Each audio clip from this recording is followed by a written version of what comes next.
Check, check, check.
Check, check, check.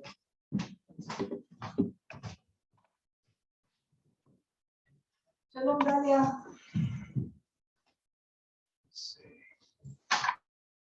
Okay, Joe. Okay, go. Can you hear me? I can hear you. Boker or. Hi, Lee. Where is Esther? I think I have the feeling that she would like this class. She's saying, do you think Esther, she was pushing Esther to come to the class. Lee, tell her, Rima said that this is a special one.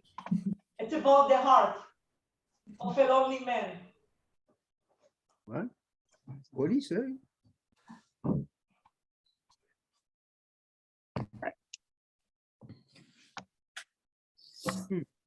Aloha. Morning, everyone. Morning.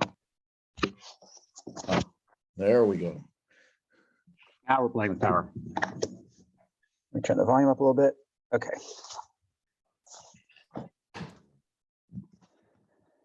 Sorry, my book should arrive today. Okay. So we're mostly virtual today. I think there's a few in person. Let me let Nina in.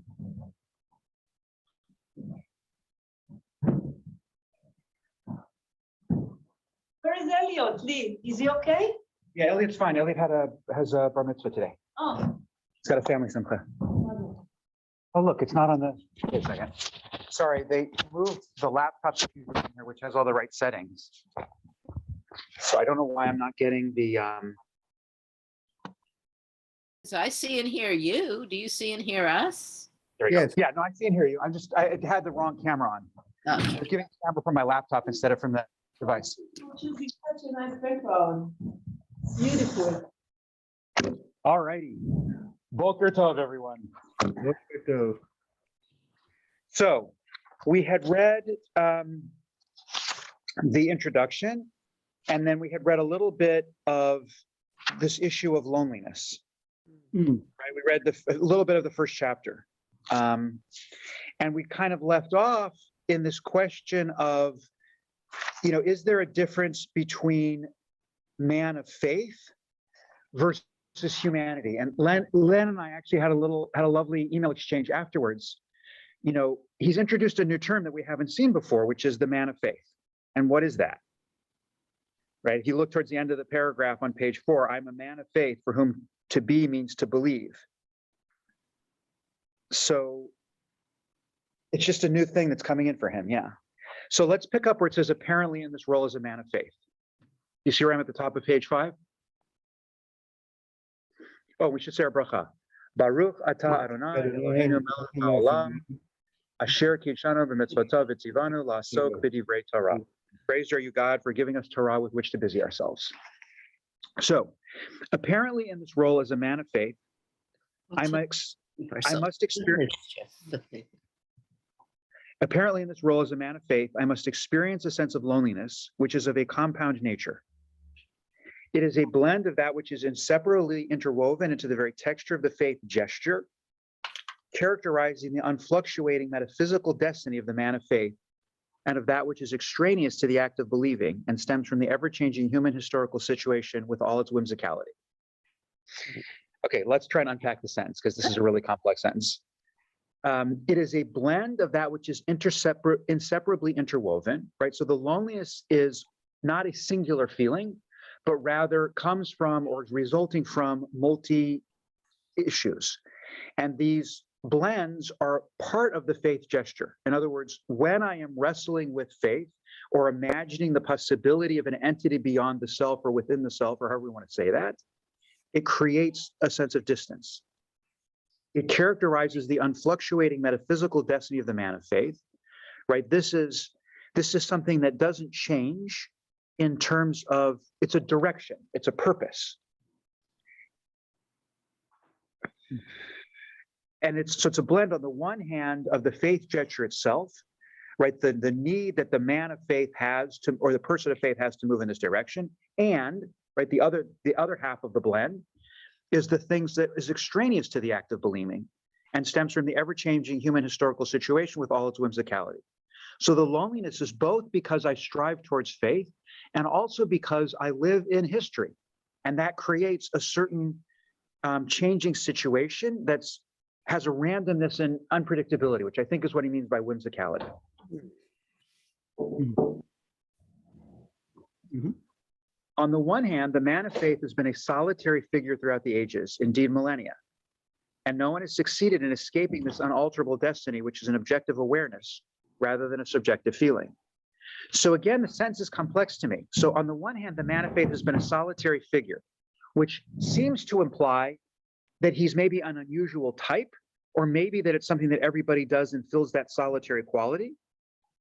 And then no one, so that there's a sort of more universal quality, has succeeded in escaping this unalterable destiny, which is an objective awareness rather than a subjective feeling. Meaning everybody struggles with a sense of loneliness and of distance. It is part of the human condition, and it is part, and I think what he's saying, and Len, I think this gets to the I was going to say dispute, but that's the wrong word. This gets to the conversation that you and I were having of how universal this is, because I think it's the potential universal experience of anyone who asks the question of meaning, which doesn't mean everyone does. Yeah, Lee, go ahead. Yeah, this brings up something that I didn't realize I didn't understand, or was not clear to me. Does man of faith mean some people, or person of faith, if we want to say that, does that mean some people are people of faith, are persons who are of faith and some are not? Or does it mean that probably we all are, but to some, at some times, or to some greater or lesser degree? And I didn't realize I didn't have, that's a new question that's occurred to me, because I didn't realize I had that confusion. Yeah, he's right. Again, and this is where the book is different. The previous book was very philosophically careful, so there's a lot of precision in the use of terms. This, by wanting to be a more personal book, is less precise. So I don't know. I mean, if I were to bring on from the other book, I would say the man of faith is the one who transcends the level of species man. Right? He talked about it in Halachic Man, that many of us just live out kind of our programmed destiny. Right? We just kind of do our thing.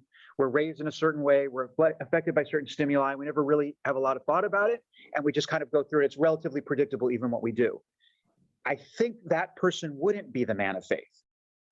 Well, Hang on a second, though. I see Nina's got a question too. Yeah, Nina, go ahead. I was thinking about lonely as a human universal and thinking there are solitary species that probably do not experience loneliness. We get lonely because we're social and seek to connect, except for those of us who really are born with a screw loose. And it's our seeking to connect beyond ourselves with God, who may or may not even have a personality, depending on your beliefs in that direction, that creates the essential tension of that particular loneliness. Interesting. So, yeah. go ahead, Michael. Yeah, can I add to that? By definition, God is lonely. He's one. And he's other. We project, so he's alone. And the other thing is, what Nina was saying about being social animals, even if we all have an inclination, well, by and large, we're social animals. But when the next step of thinking about it, we are all individually lonely, in a lonely state, seeking others to feel less lonely. That's my thought on that. Right. And by the way, again, to keep the distinction between lonely and alone, right? We want to feel less lonely, meaning we want people, it's not necessarily that I'm close to people physically. It's that I want people who understand me. So I talked to my friend Steve yesterday. We had a great phone call. Just talked for half an hour. It was lovely, right? He lives in Toronto. So he alleviated my loneliness, even though he was several thousand miles away, right? Yeah. Because I felt like we know each other and we connect, and it was lovely. You're going to say something, Robert. Yeah, so this went kind of away from what we were, what you were starting with. And so for people that are of faith, I look at it like Rabbi Sachs, where there are dwellers and seekers. So you allude to the person that goes with the program and they enjoy being in the program. So I have a friend that's that way. He's a dweller. He's not interested in personal growth. He loves davening. He loves Talmud. That's what he does. And he's not existentially lonely because he's in the community. He's like the model Jew, right? On that level. The prayer book Jew, Talmud, library, everything. So he's not lonely. But what happens is if you're a seeker and you're seeking meaning and you're seeking transformation, and up against, all that's happening in the outside world and so forth, then that's where you're lonely. So it's not, lonely because, and that's what the distinction that Rabbi Booth is making here between aloneness, it's not, if you're davening alone, you're not alone. It's an existential loneliness because, and that's what I think that. Yeah, that's very helpful. The seeker and dweller distinction, I think, is very, very helpful. So that maybe the seeker is the man of faith, person of faith, right. Which is ironic in a certain level from what you're saying, right? Because the dweller you described as somebody who's very rooted in faith practice, Right. But that the experience that Soloveitchik's interested in is that of the seeker. Yeah, that's yes, that's very, very nice. And the thing is that where the loneliness comes from is that God is within. The kingdom of God is within. It's not, happiness is not out there. It's right here. You can, be daven together and be in community and everything, but you as an individual, that's how you experience joy, is from within, because God, in a sense, is within, and that's where the loneliness comes from. So it's that tension between being part of the community and the tradition and so forth. And that's where Soloveitchik is the representative of that, like an individualistic, person, but in a community and in a tradition, but at the same time, because it's you're driven by the inner cosmic consciousness, Len, that everybody, that's where you're lonely. You're alone because you're experiencing the same worldly phenomena. Anyway, That's great. Yeah. And I would just one technical thing. I'm noticing a couple people raised hands, used the raise hand function when they had a comment. That was actually really helpful because I can't see everybody on the screen right now. And it's just hard. I'm far enough away from it that it's just hard sometimes to notice that you've raised your hand. So if you click on the raise hand, I'm looking up from time to time, then I'll see it. It's okay just to jump in, but that was helpful. On the other hand, it is undeniably true that this basic awareness, meaning of the loneliness that we have, expresses itself in a variety of ways, utilizing the whole gamut of one's affective emotional life, which is extremely responsive to outward challenges and moves along with the tide of culture and historical changes, right? Meaning the loneliness is a basic fact of the person of faith, but the way that people experience it has tremendous volatility, depending both on the individual and on the historical circumstance, the way we talk about it. Therefore, it is my intent to analyze this experience at both levels, at the ontological, at which it is a root awareness, meaning the unchangeable aspect of it, right? The part that is deeply rooted in human nature.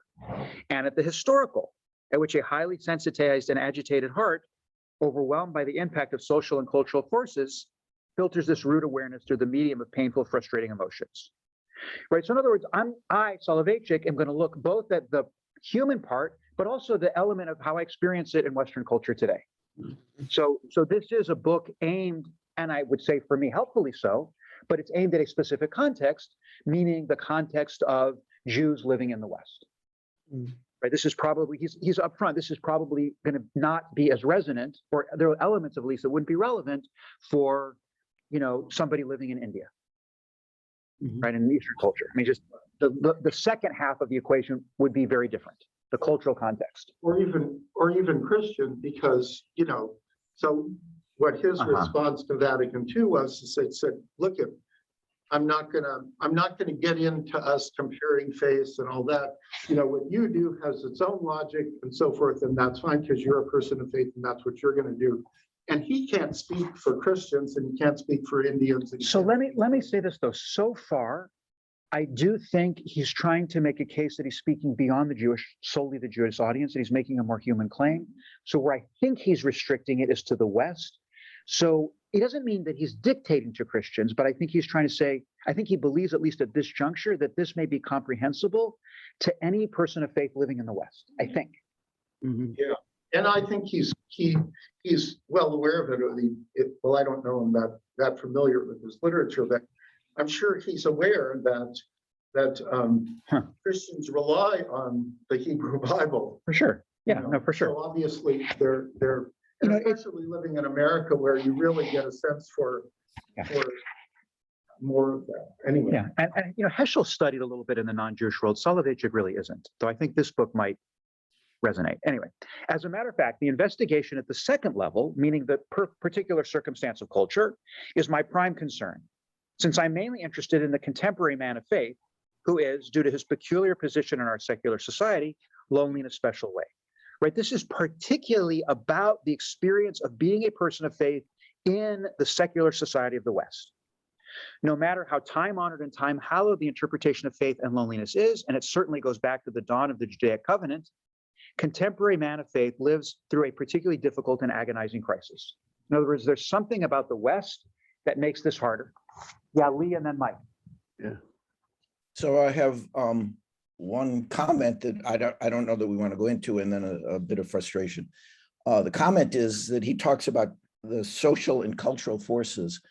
There's no notion that a person is embodied, and so the whole issue of body and pain, physical aspects of living seem to be irrelevant to him, in social and cultural. The other thing is that I'm still totally confused about what it means, what a man of faith refers to, and maybe I can make it very clear. It's not clear to me if he would consider me a man of faith or not. And I can't figure it out.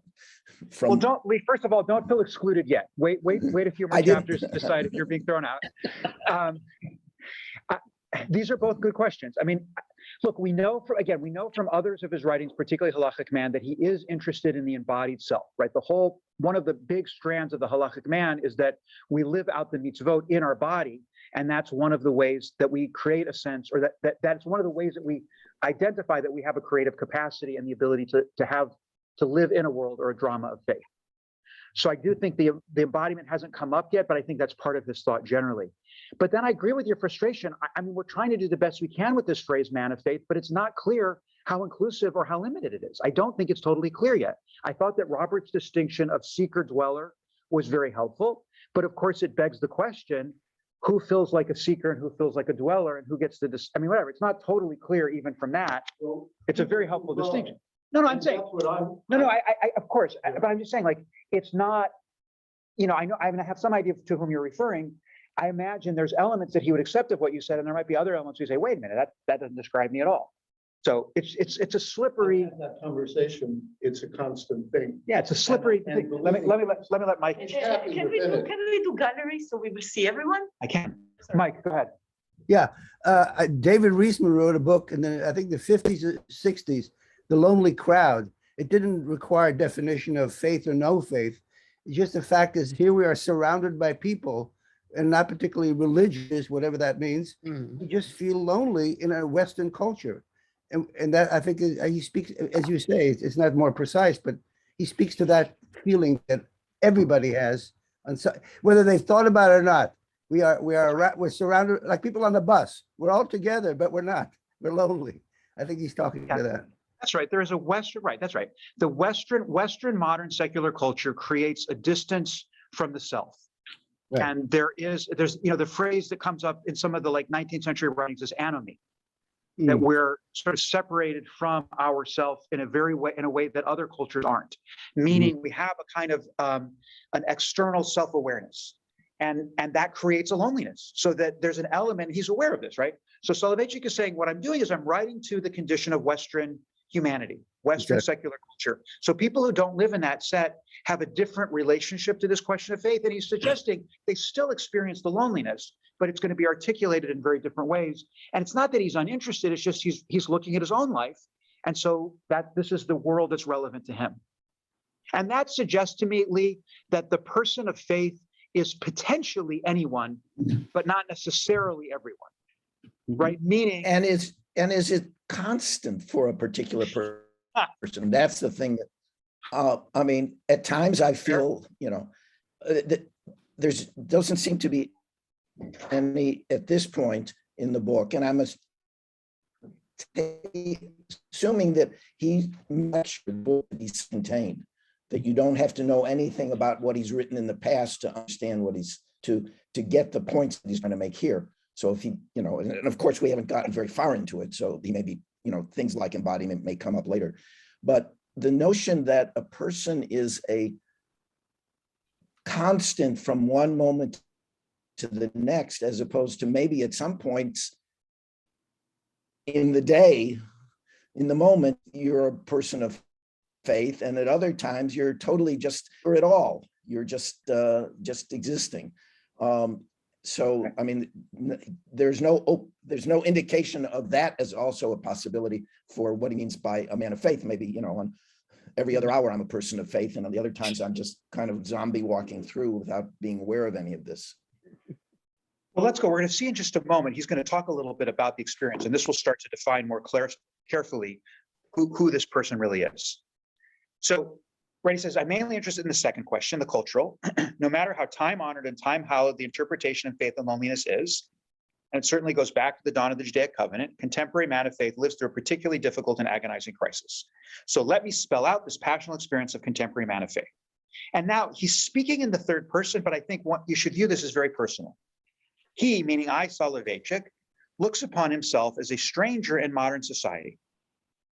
But there is a distance, which is technically minded, self-centered, and self-loving, almost in a sickly narcissistic fashion, scoring honor upon honor, piling up victory upon victory, reaching for the distant galaxies, and seeing in the here and now sensible world the only manifestation of being. Ah, Silicon Valley. So he looks at the person of faith, and now I think we're seeing a little more clearly who the person of faith is in relation, right? But that means we know who isn't, maybe. The person of faith is somebody who's asking about the meaning and value, who has a quality of humility also that comes into the experience. And so looks at the forward progress of modern society and wonders how good this is. I mean, Len and I have occasionally talked about environmental issues, and I know that's important to a number of people who are on this study. I mean, he's anticipating a little bit. I mean, this is, again, he wrote this in the mid 60s. So there's just the beginning of some environmental awareness, but he's anticipating some of the kinds of questions that we ask about, is it really a good idea to have continued, growth without any limits?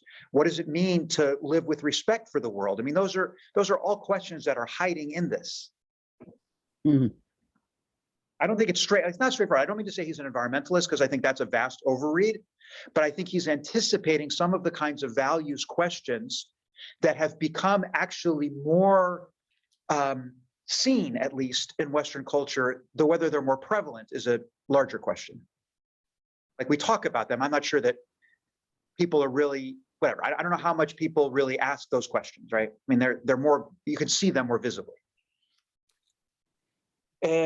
What can a man of faith like myself, living by a doctrine which has no technical potential, by a law which cannot be tested in a laboratory, steadfast in his loyalty to an eschatological vision, whose fulfillment cannot be predicted with any degree of probability, let alone certainty, even by the most complex advanced mathematical calculations, what can such man say to a functional utilitarian society, which is seculum oriented, and whose practical reasons of the mind have long ago supplanted the sensitive reasons of the heart? Right? In other words, there is something, and again, I don't think he's attacking people. I think he's attacking a sort of set of values and a way that sometimes the culture pushes us, which is, you know, it's got to be measured. We have to be able to identify it. There's no outside meaning. I mean, I sometimes hear one of the questions I ask the bar mitzvah students is if they believe in God, and I give them ways they could believe in God. And they'll often say, I don't believe in God because I believe in evolution. And I get why they're saying it, but it kind of makes me want to bang my head against the wall a little bit, because I feel like you're mixing and matching and you're allowing a certain Western secular way of being that's very powerful and has demonstrated over and over again its tremendous capacity to overwhelm some of the questions and search for meaning. Len. Yeah, so sure looks like he's defining man of faith as non-empirical. That there's something beyond the measurable, something beyond the testable that still embodies meaning. Correct. Though not in opposition to the empirical, Len, right? Like he could imagine, for example, someone like you being a man of faith, meaning you're pretty good with empiricism. You can do math a lot better than many of us sitting here in the room. I mean, in other words, it's not like these are foreign areas to you, and you are asking questions beyond that. Right.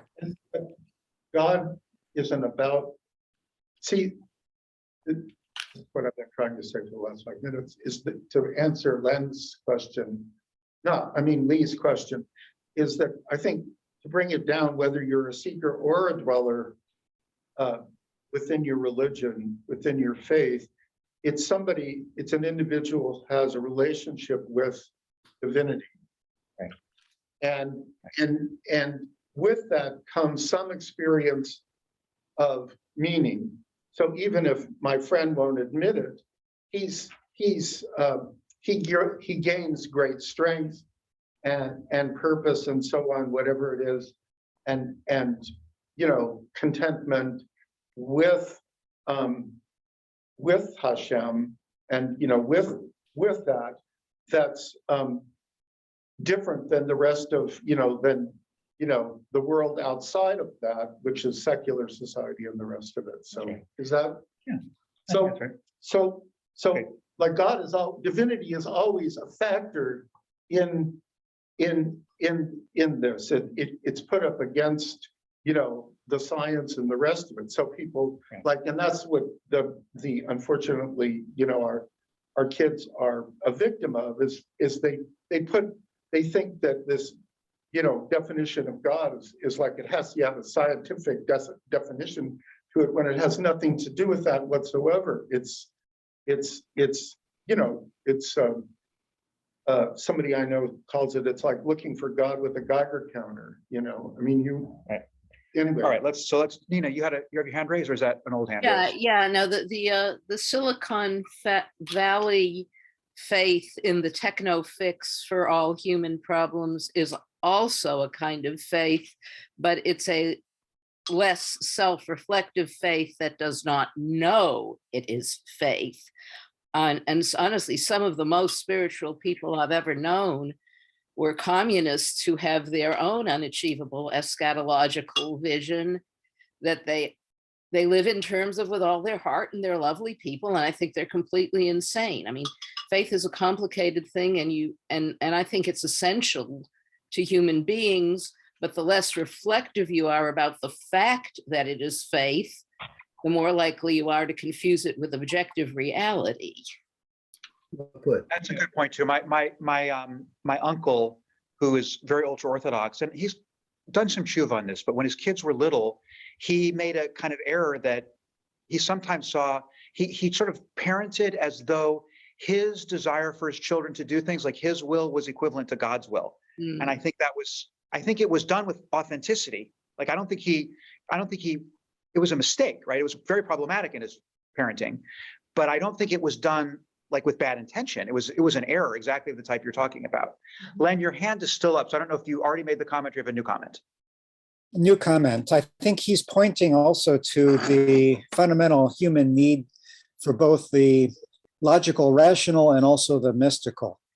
I think the Greeks figured this out with, sourcing our sense of logic, but also preserving the Eleusinian mysteries for 2,000 years. I think that's right. Right, and we haven't struck that balance in the West. Right. And Western secular culture is so loud, and again, it's so effective, right? Science and engineering are some of the best tools people have ever developed. I mean, it's really, really good at what it sets out to do. So we sometimes get dazzled, and then in the dazzle, like if you think about when you look at a bright light, it's hard to see other things around. We lose track of other things that are still there. We're just dazzled by this one experience. So that's why it's a criticism of the dazzling, not of the experience. It would be worthwhile to add the following in order to place the dilemma in the proper focus. I have never been seriously troubled by the problem of the biblical doctrine of creation vis-a-vis the scientific story of evolution at both the cosmic and the organic levels. Right? I don't really care that the 7 days of creation doesn't exactly match up with evolution. Nor have I been perturbed by the confrontation of the mechanistic interpretation of the human mind with the biblical spiritual concept of man. Right? It also doesn't bother me that we're understanding things about human biology and brain function and neurology, as well as gains in psychology and human behavior. I have not been perplexed by the impossibility of fitting the mystery of revelation into the framework of historical empiricism. And it doesn't bother me that there's a kind of mythic quality about biblical history.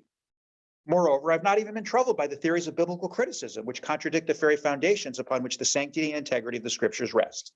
This is the best sentence I've ever seen from an Orthodox Jew managing to deal with biblical criticism without saying one way or the other what he thinks about it. Right? It's brilliant. Yeah, Len. Astonishing statement from Soloveitchik.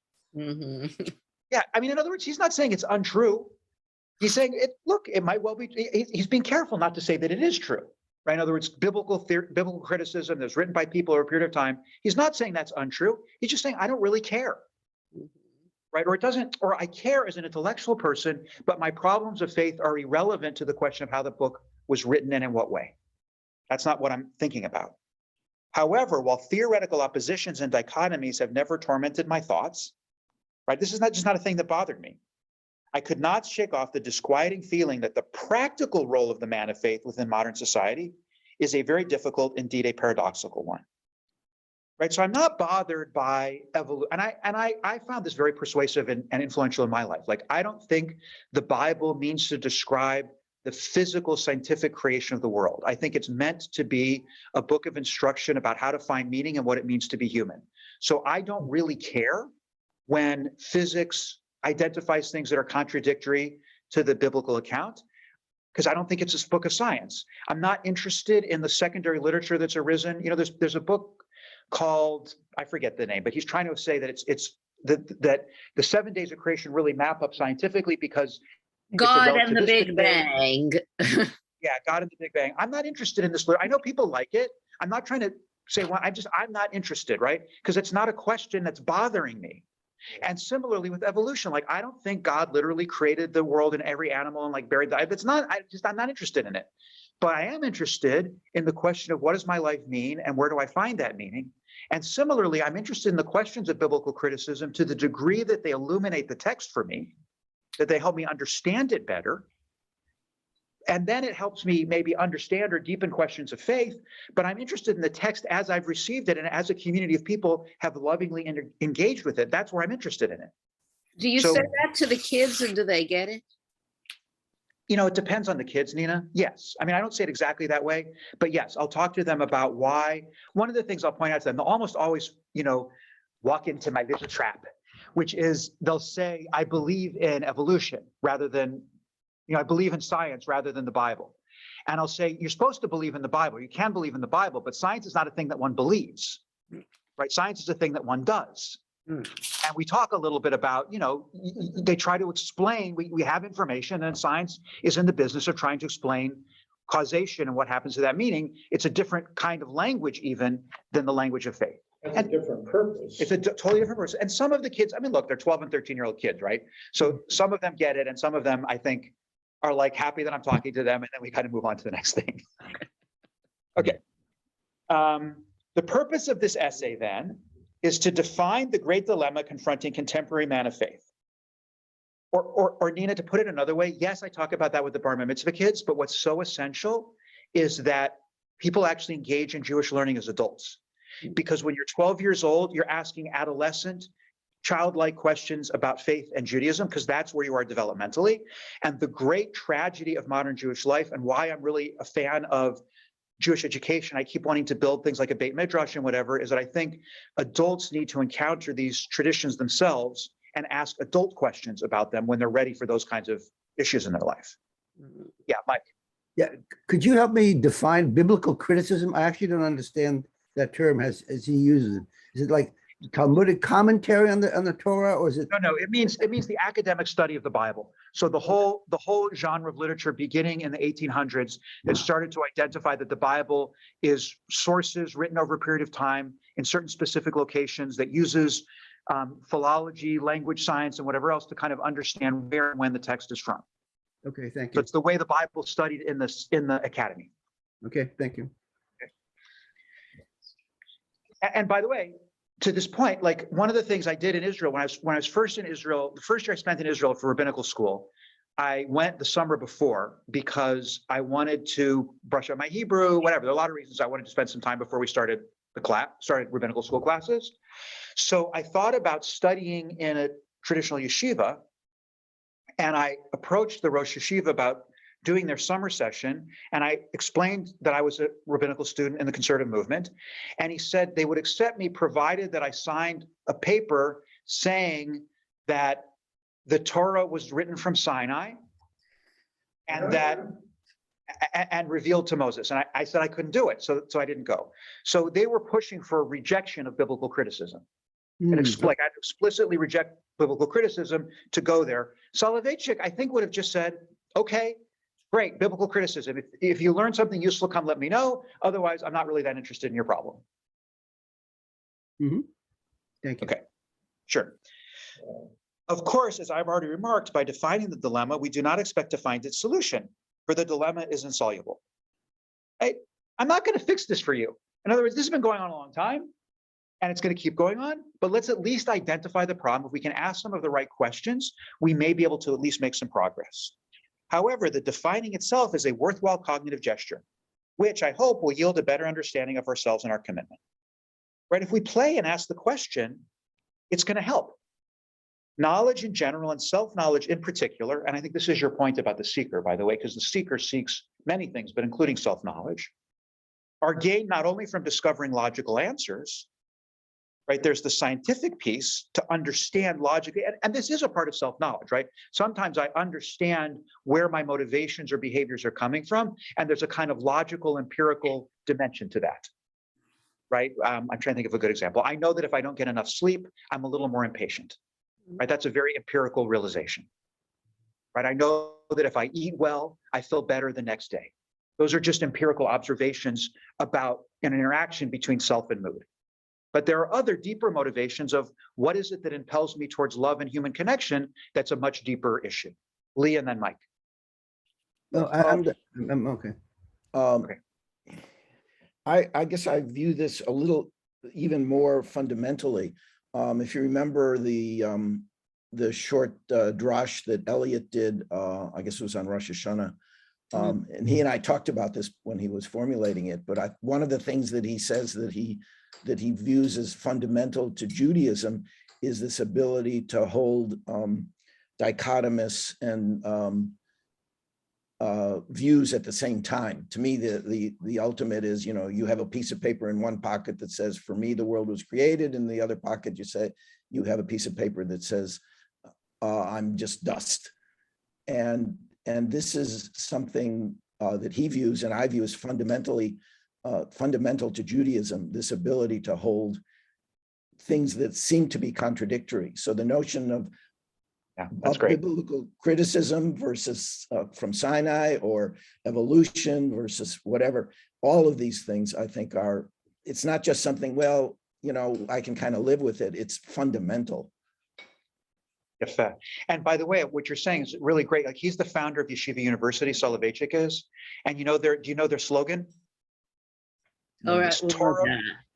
Yeah, Torah Umada, right? It's science and Torah. So you can feel that right here in the book. We hold them both, right? We're not giving up on either. Okay. The human logos is as concerned with an honest inquiry into an insoluble antinomy, right? Into opposites that don't seem solvable, which leads to intellectual despair and humility, as it is with an unprejudiced, true solution of a complex problem, arousing joy and enhancing one's intellectual determination and boldness. Right? There are certain sort of questions that we realize we can't solve. You know, whatever, I turned 52 a couple days ago and I was driving back from a meeting. I had lunch with somebody, you know, a couple days later. I hadn't really thought about turning 52 one way or the other. And I was driving back, and it's because I'm driving more than I had been for a couple of years. So I'm just like readjusting to having schlep time. And I'm like doing this drive, and I had to do a bunch of drives over the weekend for different reasons. And I'm like, there's just this element of like, it brings up this existential question of like, how much time I've spent in the car over the last 4 days. And like, how much time is really left in front of me? And it creates these, you know, this very trivial question of how much slept time do I have leads to these larger existential questions that are not solvable. Where do I want to find the meaning of my life? How do I really want to invest my energies? What kind of person do I want to be? Those are not things where I'm going to have like other stuff. I can come up with elegant solutions. We're talking about doing some stuff. You know, we ran into a problem with the way we're doing our bar and bat mitzvah training, and Sarah Graff and I came up with some great solutions of how we're going to use the madrichim and create a bar mitzvah boot camp. And I feel great, right? That's a problem. I came up with an exciting solution. It makes me feel happy because I like solving stuff. And I get an energy from, now we've got a new direction and we can like do something cool, right? So do you see there are different kinds of problems? I'm never going to answer the existential question. I mean, I'm always going to be wrestling with, how do I want to be spending my time? What's really worthwhile in my life? What does it mean that I'm aging? You know, I'm asking the question, I forgive me for some of you who are meaningfully older than me, right? Like, I look at being 52 and I deal with people who are in their 80s who are, you know, going through end of life stuff. And it just feels, you know, a hell of a lot closer than it did 20 or 30 years ago. And I'm just, you know, so I'm just, those are questions I'm never going to resolve. And they awaken a kind of humility and self-analysis that's different than I fixed the bar mitzvah problem. You see what I'm saying? That's what he's getting at. So I hope that's, I mean, I'm using my own life, but I hope that's comprehensible. So before beginning the analysis, we must determine within which frame of reference, psychological and empirical, or theological and biblical, our dilemma should be described. We got to pick sides here. I believe you will agree with me that we do not have much choice in the matter. For to the man of faith, self-knowledge has one connotation only: to understand one's place and role within the scheme of events and things willed and approved by God, when God ordered finitude to emerge out of infinity and the universe, including humanity, to unfold itself. This kind of self-knowledge may not always be pleasant or comforting. On the contrary, it might from time to time express itself in a painful appraisal of the difficulties which man of faith, caught in his paradoxical destiny, has to encounter. For knowledge at both planes, the scientific and the personal, is not always a eudaimonic experience. Eudaimonic means joyful. However, this unpleasant prospect should not deter us from our undertaking, right? So we're not going to do the psychological empirical. We're going to look at the theological and biblical, because we're asking questions that are not relevant to the empirical, psychological. Before I go any further, I want to make the following reservation. Whatever I'm about to say is to be seen only as a modest attempt on the part of a man of faith to interpret his spiritual perceptions and emotions in modern theological and philosophical categories. My interpretive gesture is completely subjective and lays no claim to representing a definitive halachic philosophy. Right? You read Halachic Man? I mean, in other words, you say, I know what I've written in the past. Okay, this is not what this is. And I'm not trying to make broad declarations. I'm trying to really talk personally. And you can see the struggle of this very brilliant man who's used to thinking in cognitive ways, of trying and struggling to come up with a kind of emotional, theological language. If my audience will feel that these interpretations are also relevant to their perceptions and emotions, I shall feel amply rewarded. However, I shall not feel hurt if my thoughts will find no response in the hearts of my listeners. Right? This may not be for you. In other words, Lee, I want you to keep coming to class. Don't misunderstand me. So I'm just jumping on your question. Like, are you the man? Like, it's fine. I mean, in other words, Soloveitchik say, like, if at the end of the reading the book, you're like, yeah, whatever, it doesn't really resonate with me. Like, he's okay with that. Right? This is a subjective experience. He's not sure how much this will have to do with other people's life and experience. He really doesn't know. And the last thing I'll say, and then Lee, if you have a closing comment, that's fine. The last thing I'll say is the man of faith is becoming, I think, more clear. It's the person who asks these sorts of questions, who's not content with the successes of Western culture and Western modes of thought.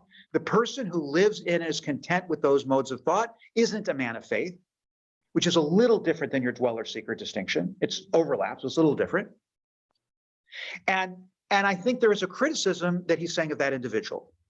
Right? Like the science, whatever, again, it's not a criticism of the science, it's a criticism of the arrogance to say, because of all my scientific achievements, I know what life is. Lee, do you want to, did you have your hand up again? Yeah, it's just this preceding paragraph. It seems to be saying, well, I'm not interested in what it means to live in the world and in the culture.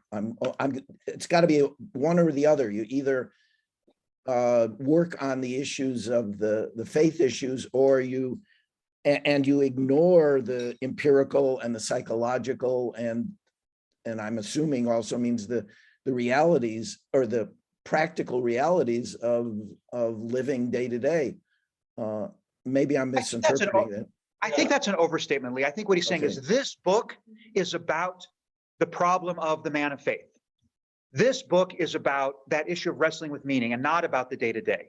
It's not to the exclusion of, right? Again, he venerates and loves the scientific endeavors. He's interested in the day-to-day questions of life and understands we need to wrestle with the quotidian of our life, how we're going to put bread on the table and manage social interactions and, I don't know, deal with living. And I feel like you're trying to, you know, in this creative community you guys have, you know, always trying to think about what does social capital look like and how do we maintain our connections. You know, those are all relevant questions. They're just not the question of this book. That's all he's saying. It's not they're unimportant. They're just, let's spend a little time thinking about this question we don't spend enough time on. You think that what is true here is that the loneliness comes when you're caught in that tension between the two worlds. That's the Western experience of it. And part of the loneliness also in the Western world is it feels, even though it's not true, that I'm the only one asking these questions. It's easy to feel that. I don't mean loneliness, lonely in that way. What I mean is that it's lonely in an existential way, I guess the way to say it. Yeah, no, I agree. Because you're in that tension between, you know, you don't belong to both worlds. And part of it is that the demand of the divine world of which you're a part of, and you're recognizing that it is, it makes you more difficult. It makes it difficult because at a certain point, there isn't a scientific answer. So you have to turn to the faith community. But at the same time, it's something that you have to experience individually. And that's where the loneliness comes in. Agreed. All right, so let's wrap up for today. It's great to see everybody. We'll continue next week. The stuff he's going to start doing with the Bible, I think, is wonderful. It's some of my favorite biblical exegesis. Have a lovely day. Thank you. Thank you. Thank you. Bye-bye. So what I did is I should let poor bed in. Have a good day, Mike. Have a good day. Thank you. Thank you. and later people would. Or Hey, Bet, you came, we just finished, but we did record, so I can get you the recording. Bye, Avi.